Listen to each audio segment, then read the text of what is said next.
Selamat siang para pemirsa. Assalamualaikum warahmatullahi wabarakatuh. Selamat siang Pak Susno. Apa kabar Selamat hari ini? siang, alhamdulillah sehat. Nampaknya jauh nih Pak, nggak lagi di kebun nih. Iya, lagi itulah di depan pagoda gitu, di Di negeri negeri pagoda. gajah, di negeri seribu pagoda ya Pak ya. Iya, Baik, Pak, hari ini kita akan bincang-bincang tentang rapat dengar pendapat antara PPATK dan Komisi 3 DPR RI yang dilaksanakan pada 13 September yang lalu, yaitu tentang transaksi judi online yang ternyata nilainya fantastis sekali ya Pak. Itu berarti uang rakyat ada di situ. Nilainya kalau nggak salah saya catat itu sebesar 155,459 triliun. Itu angkanya, nolnya ada berapa puluh itu Pak. Angka satu yang, deret. iya, angka yang wah nggak terbayangkan oleh saya itu panjangnya. Jadi bagaimana Bapak menanggapi apa data yang disampaikan oleh PPATK ini Pak? Ya, selamat siang para penonton sekalian, salam sehat selalu. Ya, kalau ini kan PPATK ya, apalagi disampaikan secara resmi di dalam forum rapat dengan pendapat dengan Komisi 3 DPR, itu wakil rakyat, lembaga rakyat ya, sebagai pertanggungjawabannya. Apalagi yang menyampaikannya langsung Bapak Ketua PPATK sendiri, Pak Ipan ya. Dan PPATK ini adalah Financial Intelligence Unit, itu FIU, yaitu Lembaga Intelijen Keuangan di Indonesia. Kalau kita namakan dengan PPATK, Pusat Pelaporan, Analisis dan Transaksi Keuangan. Kebetulan saya pernah bekerja di situ gitu, selama 4 tahun gitu. Saya adalah wakil ketua pertama di PPATK, mulai didirikan. Pertama, karena ini PPATK yang menyampaikan, berarti data tersebut akurat ya. Akurat, benar adanya, apalagi data ini adalah data elektronik ya. Data elektronik itu tentunya jejak elektroniknya itu ada, tidak ngarang gitu. Tapi 0,0 di belakang sekian koma itu ada kalau PPATK. Karena PPATK itu data yang diolah di PPATK itu adalah semua transaksi keuangan dengan nominal sekian atau transaksi-transaksi yang dipandang mencurigakan atau di istilah mereka adalah suspicious transaction. Transaksi yang mencurigakan. Dia kumpulkan itu kalau nggak salah dari sekian banyak transaksi itu, kalau tidak salah itu 127 juta transaksi. Jadi itu artinya orang yang masang ya, masang, narik, bayar gitu, ada 127 juta transaksi. Meliputi angka yang tadi 155 triliun lebih, itu Iya. besar sekali. Dan jadi kalau saya dengan data PPATK pertama saya nilai itu akurat, itu yakin. Nah, tinggal nanti berapa di antara sekian transaksi itu yang terkait dengan kejahatan. Kejahatan apa? Kejahatan perjudian. Tentunya kalau kita kaitkan judi ya semua kena, tetapi kan dipilah-pilih lah gitu kan. Mana yang jadi bandar, mana yang pemasang besar gitu kan, mana yang bandar storkan kepada pihak-pihak tertentu untuk melindungi usahanya. Jadi bukan berarti bahwa ada 127 juta tersangka, ya nggak mungkin lah. Kalau segitu kan gimana memprosesnya. Jadi dipilah-pilih, nah itulah yang memilah-milihnya itu penyidik, dalam ini aparat penegak hukum, di mana PPATK mengirimkan hasil transaksinya. Jadi saya menilai data PPATK itu adalah akurat dan benar adanya, dan itu bisa di cross check gitu, di cross check di bank di mana rekening itu berada, atau di cross check di lembaga keuangan yang lain, misalnya money changer, tempat penukaran duit. atau di tempat-tempat di mana lembaga keuangan yang lain, misalnya penjualan surat berharga. Siapa tahu duit dari kejahatan itu dibelikan surat berharga gitu. Atau dicek lagi, cross check lagi tempat pengiriman uang ke luar negeri. Karena menurut PPATK sebagian duit sebesar itu sudah dilarikan ke luar negeri. Jadi itu data yang sangat berharga yang perlu ditindaklanjuti. Demikian saya memandangnya. Berarti artinya dari sekian juta data transaksi itu sudah bisa dipastikan bahwa itu akurat dan benar dan bisa diikuti kemana aliran uang tersebut ya Pak ya? Jadi itu kan baru transaksi yang mencurigakan kan. Ada 127 juta transaksi. Di antara 127 juta sekian transaksi oleh PPATK kan dipilah-pilih, dianalisis kan. Ada sistemnya, ada caranya menganalisis. Maka dia pilih, kalau tidak salah menurut catatan itu diciutkan menjadi 139 transaksi yang mencurigakan. Nah, 139 itu tentunya di dalam laporan PPATK adalah terkait transaksi atas nama siapa. Jadi sudah jelas itu siapanya itu. Kemudian nomor rekening berapa. Kemudian di lembaga keuangan apa, di bank apa non-bank. Terdatat pada rekening nomor berapa. Kemudian berapa besar atau berapa banyak uangnya, berapa kali transaksi, dan transaksi itu kan bisa keluar masuknya uang. Misalnya masuk, kalau masuk yang store siapa, penyetorannya dengan apa store cash, apa store lewat apa namanya, transaksi elektronik atau lewat apa. Kemudian duit yang sudah masuk ke rekening yang sudah dianalisis dan mencurigakan tadi, larinya kemana? Kan tidak, duit itu kan tidak diam di rekening itu saja. Iya. Larinya kemana? Apakah ditarik cash? Apakah ditransfer kepada nomor rekening lain? Apakah dibelikan surat berharga? Apakah ditukar dengan mata uang asing gitu? Itu bisa dilacak gitu sampai sekian derajat ke bawah bisa PPATK bisa melacak itu. Nah, itulah yang perlu tugas daripada penyidik, penyelidik dan penyidik, apakah itu dikirimnya ke Polri atau dikirimnya ke Kejaksaan atau dikirimnya ke lembaga penyelidik penyidik yang lain. Itu ke saya nggak tahu kemana PPATK ngirimnya. Tapi kalau judi itu sudah bisa kita pastikan bahwa penyidik tindak pidana perjudian itu adalah Polri.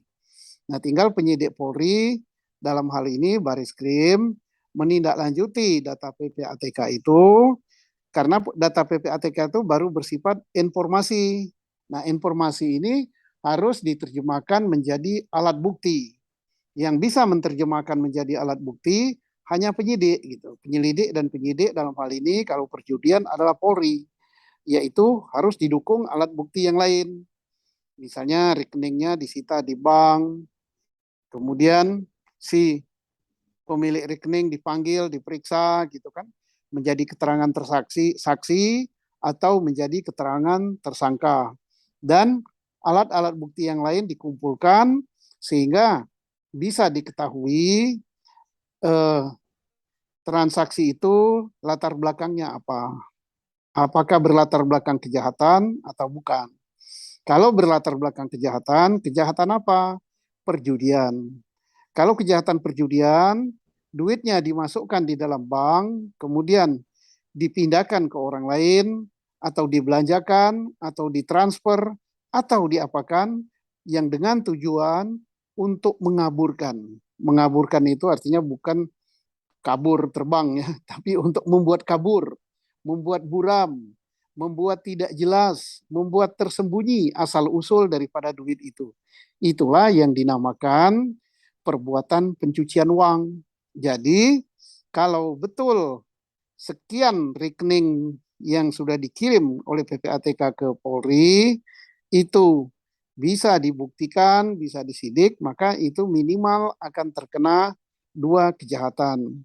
Kejahatan pokoknya adalah kejahatan perjudian 303 KUHP, dan kemudian dia memindahkan, menukar, membelanjakan, dan lain-lain, menempatkan pada lembaga keuangan, itu dapat dikategorikan sebagai tindak pidana pencucian uang. Jadi bisa 2 tindak pidana yang kena.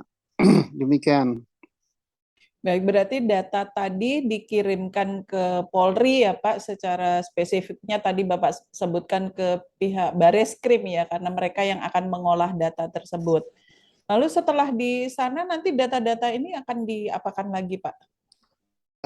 Kalau menurut keterangan PPATK dalam rapat dengar pendapat itu ya, ada 139 hasil transaksi yang sudah dianalisis oleh PPATK, yang menurut kesimpulan PPATK tentunya itu terkait dengan tindak pidana pencucian uang. Dan PPATK sudah spesifik lagi mengatakan bahwa asal tindak pidananya adalah judi online. Nah, tinggal Polri selaku penyelidik dan penyidik tindak pidana perjudian dan tindak pidana pencucian uang melengkapi dengan alat bukti lain. Jadi yang tadinya baru berupa informasi dari PPATK itu diterjemahkan menjadi alat bukti. Bagaimana cara menerjemahkannya? Ya, dilakukan pemeriksaan saksi, dilakukan pemeriksaan terhadap tersangka pemilik rekening, kemudian dilakukan penyitaan alat bukti berupa nomor rekening, berupa bukti transaksi, dan lain-lain, sehingga terbuktilah bahwa perbuatan daripada si pemilik rekening telah melakukan perjudian. Apakah dia sebagai bandar judi online, apakah dia sebagai pemasang dalam judi online, apakah dia sebagai turut membantu dalam perjudian itu. Misalnya, dia tidak melakukan permainan judi, tetapi dia adalah staf atau karyawan di tempat perjudian itu, tetapi nama dia dipakai untuk membuka rekening, sehingga rekening dia digunakan untuk transaksi keuangan, baik menerima pemasangan judi online ataupun pembayaran terhadap pemenang judi online. Maka dia telah ikut serta di dalam tindak pidana baik perjudian maupun tindak pidana pencucian uang. Dan juga dari rekening-rekening yang dianalisis itu, menurut keterangan Ketua PPATK Pak Ivan, itu melibatkan banyak pihak gitu. Nah, banyak pihak itu dia katakan ya dari segenap lapisan masyarakat, kemudian ada juga aparat. Nah, gitu, tapi dari masyarakat yang terlibat ini kan fungsinya kan macam-macam. Ada yang sebagai pemasang gitu, mungkin rakyat kecil gitu. Ada pemasang yang besar, ada juga aparat. Saya tidak tahu ya, karena PPATK tidak menjelaskan atau memerinci lebih lanjut. Aparat itu apakah aparat yang ikut bermain ataukah aparat yang melindungi kemudian kepercikan duit itu. Nah, itu yang paling tahu nantinya adalah kepolisian, dalam hal ini penyidik yang akan membuat terang informasi yang dikirim oleh PPATK itu. Tapi setidak-tidaknya dengan pengiriman transaksi yang mencurigakan yang sudah dianalisis oleh PPATK, ini akan memberikan guidance atau bimbingan yang paling bagus bagi aparat penyelidik dan penyidik untuk mengungkap tindak pidana perjudian online ini. Tadi Bapak ada menyinggung sedikit tentang kemungkinan keterlibatan aparat. Apakah bisa ditelusuri sampai ke sana, Pak? Misalkan serah terima uang atau dalam bentuk apapunnya itu dilakukan dalam bentuk tunai, artinya tidak ada jejak elektroniknya gitu. Itu bisa juga diperiksa, Pak? Bisa dengan teknik tertentu, misalnya dari rekening si A ditarik cash gitu, tetapi setelah itu beberapa saat kemudian di store ke rekening B dalam bentuk cash juga dengan jumlah yang sama. Syukur-syukur kepada bank yang sama. Jadi walaupun dia tarik kontan, tapi dia store lagi. Ini aparat penyidik lah yang paling bisa dan paling berkompeten untuk menindaklanjuti tentang kemana larinya uang itu. Karena PPATK hanya sampai batas telah terjadi transaksi demikian, berasal dari rekening ini, sejumlah ini, dan sebagainya. Dan rekening dan transaksi pada rekening tersebut disebutkan oleh PPATK mencurigakan. Karena mencurigakan, maka oleh PPATK, maka rekening tersebut dibekukan. Kenapa mencurigakan? Karena PPATK selaku intelijen keuangan, dia tahu persis bahwa si A kok transaksinya demikian besar, demikian frekuensinya demikian banyak gitu. Sedangkan underlying transaksinya atau latar belakang transaksi itu dia bukan seorang pebisnis, dia juga bukan pedagang yang lain. Nah, maka dia mencurigai kok kesekian rekening larinya duit ini, demikian ini, wah ini bandar judi ini.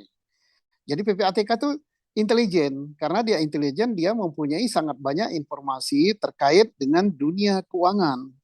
Sehingga dia mengambil kesimpulan, ini rekening harus dibekukan, harus dianalisis, dan harus diserahkan kepada aparat yang berwenang.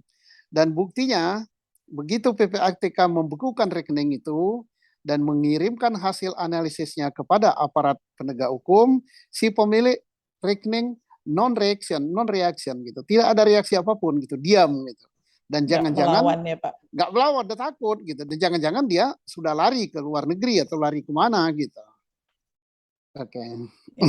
Baik, pertanyaan terakhir nih Pak, nanti sekaligus kesimpulan dari Bapak ya. Sebenarnya kan isu tentang judi online ini sudah lama Pak, sudah bertahun-tahun lah. Tapi kenapa rasanya kok belum ada tindak lanjut dari aparat Pak? Nah, inilah yang menjadi pertanyaan publik gitu.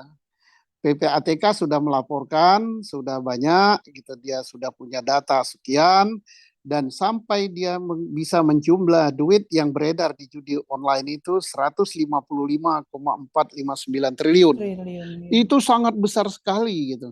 Sangat besar sekali, dan itu akan mengganggu perekonomian dan mengganggu rakyat kecil, karena banyak yang terlibat judi online ini rakyat kecil. Jadi membuat rakyat kecil yang miskin akan tambah miskin. Dan ini oleh jaring-jaring intelijen PPATK selaku intelijen keuangan terpantau gitu. Dan sudah dikumpulkan informasinya. Dan kemudian setelah adanya peristiwa Sambo Gate, kemudian dikaitkan dengan chart perjudian online gitu kan, beredar di publik gitu, entah benar entah tidak. Kemudian Kapolri bereaksi keras, melarang semua bentuk perjudian di negara Indonesia dan memerintahkan ditangkap. Dan banyak yang ketangkap ya, walaupun mungkin itu bukan bandar besarnya. Dan ternyata judi online tiarap gitu kan. Tiarap itu artinya membekukan kegiatannya. Nah, berarti kalau demikian ada judi online itu. Nah, kenapa tidak ditindak waktu itu? Ya, saya tidak tahu gitu. Yang tahu adalah mereka yang berwenang. Tapi buktinya begitu Kapolri bereaksi keras, maka semua Polda, semua satuan-satuan Polri bergerak menindak, ada yang ketangkap, ada yang tidak gitu, dan itu berarti ada judi itu. Nah, tinggal pertanyaannya, apakah judi itu harus baru bisa diberantas kalau ada perintah dari Kapolri? Mestinya tidak. Ada atau tidak perintah Kapolri, judi itu dilarang dan diharamkan oleh undang-undang kita. Negara kita tidak membenarkan adanya perjudian. Diatur di dalam Kitab Hukum Pidana pasal 303 KUHP. Dan semua publik tahu itu. Kalau disebut 303, wah itu perjudian. Itu udah luar kepala. Berarti itu dilarang. Nah, soal itu kemarin tidak ditindak, didiamkan, itu saya tidak tahu apa penyebabnya. Tetapi sekarang Tinggal mari kita tunggu dan saya yakin bahwa Polri akan segera menindaknya. Kenapa? Karena laporan sudah masuk gitu kan, data akurat ada 139 dan uang yang sudah dibukukan ada 836 miliar, banyak sekali. Uang yang beredar ada 155,459 triliun dan menurut PPATK itu sudah dilarikan ke luar negeri. Nah, ini berarti sangat merugikan perekonomian negara. Kita, pemerintah Indonesia, untuk menarik uang-uang milik Indonesia di luar negeri, uang apa namanya, uang halal, kita mengadakan tax amnesty, yaitu untuk adanya repatriasi duit dari luar negeri. Ternyata itu hasilnya tidak terlalu signifikan gitu, ya uang dari luar negeri.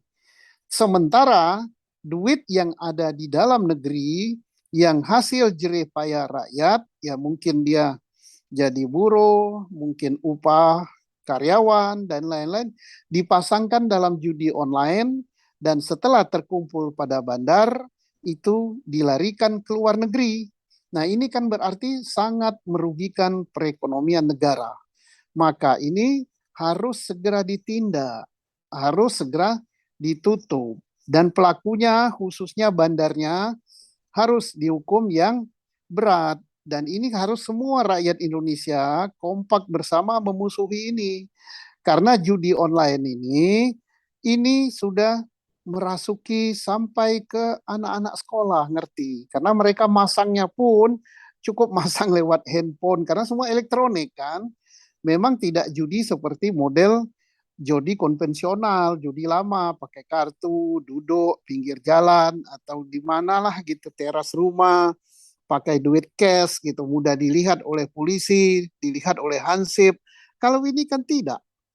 Semua main ceklak klik di HP saja kan, pasang, kemudian melalui rekening, duitnya langsung di debit gitu. Kalau masuk ada kredit masuk, nggak tahu lah saya gimana. Nah, itu kalau seluruh Indonesia, kalau sehari itu ada jutaan transaksi, maka wajar kalau terkumpul duit dalam jangka waktu tertentu, tidak terlalu lama sudah terkumpul sekian ratus triliun. Itu besar-besar sekali duit itu, benar sekali. Tadi dikatakan bahwa nolnya berapa ya, nolnya panjang benar itu. 1 juta saja sudah banyak, 1 miliar sudah sangat banyak, apalagi 1 triliun. 1 triliun itu 1.000 miliar. Lah, 10 triliun berarti 10.000 miliar. Kalau 100, ya wadah, udah ngomongkannya aja udah susah. Nah, itu berarti ini sangat berbahaya. Dan saya berharap dan saya yakin bahwa Polri, dalam hal ini Baris Krim Polri, dengan jajarannya akan segera menindaklanjuti, mengungkap tentang judi online, walaupun tidak tertangkap tangan, ya, tetapi data elektroniknya sebagai barang bukti nantinya yang dikirim oleh PPATK kepada Polri dalam bentuk sebagai analisis hasil transaksi ini bisa dikembangkan oleh Polri menjadi alat bukti untuk menangkap para pelakunya. Dan uang yang sudah dibekukan atau uang yang sudah lari kemana itu bisa dilacak. Kalau dalam dunia PPATK itu dikenal dengan istilah follow the money, artinya mengikuti arus daripada uang itu. Karena jejak elektronik daripada perbankan itu sangat gampang dilacak. Kita harapkan ini segera terungkap dan perjudian yang dilarang oleh norma agama, kemudian dilarang oleh norma hukum, dan tidak cocok juga dengan budaya dan norma sosial Indonesia, ini akan segera diberantas dari Indonesia gitu. Ya, mudah-mudahan semua aparat penegak hukum di negara kita ini punya keinginan kuat yang sama ya Pak untuk memberantas judi online ini. Karena itu juga menyelamatkan rakyat Indonesia sebenarnya ya Pak ya. Ya itulah, jadi sangat tergantung dengan kejujuran, niat baik, dan moral dari seluruh aparat kita untuk memberantas perjudian ini. Kita harapkan demikian. Baik, terima kasih untuk waktunya Bapak. Selamat berlibur di Thailand. Semoga nanti bisa tetap memberi masukan-masukan, pelajaran-pelajaran bagi kita yang banyak hal yang belum kita pahami bersama ya Pak ya. Terima kasih Amin. untuk waktunya. Nah, untuk teman-teman di luar sana, jangan lupa untuk tetap kasih like, subscribe, juga memberikan komen di channel YouTube ini. Satu lagi, jangan lupa untuk menekan tanda loncengnya, jadi tidak akan ketinggalan kalau ada video baru dari Bapak Susno. Karena setiap hal yang Bapak Susno sampaikan di sini adalah hal yang baru, hal yang jelas, yang sama-sama mendidik kita. Terima kasih untuk waktunya semua pemirsa dan Bapak Susno. Terima Selamat kasih. siang. Wassalamualaikum warahmatullahi wabarakatuh. Salam sehat Waalaikumsalam semuanya. warahmatullahi wabarakatuh.